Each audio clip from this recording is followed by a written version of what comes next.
Massa pro dan kontra digulirkannya hak angket atas dugaan kecurangan pemilu terus berdatangan di depan gedung DPR RI Jumat sore. Massa bahkan sempat membakar ban bekas.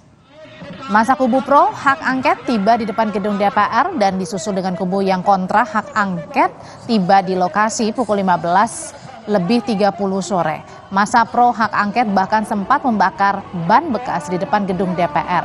Aliansi Timur Indonesia Bersatu kontra hak angket menolak keras digulirkannya hak angket dan menolak pemakzulan Presiden Jokowi. Aparat gabungan TNI Polri terus berjaga di sekitar lokasi.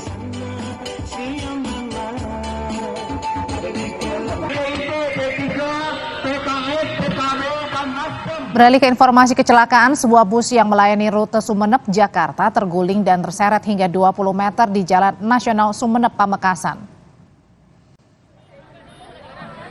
Inilah video amatir memperlihatkan sebuah bus antar kota antar provinsi rute Sumeneb, Jakarta mengalami kecelakaan di Jalan Nasional Sumeneb, Makassar, Jawa Timur. Bus sebelumnya sempat menabrak pohon hingga akhirnya terguling dan terseret sejauh 20 meter.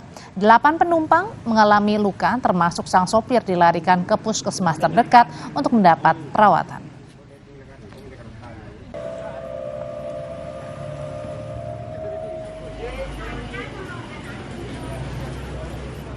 Terima kasih untuk kebersamaannya di Kompas Petang. Saya Audrey Chandra. Dan saya Tifal Solesa. Sesaat lagi Anda akan menyaksikan Sapa Indonesia Malam. Jadi tetaplah di Kompas TV, independen, terpercaya.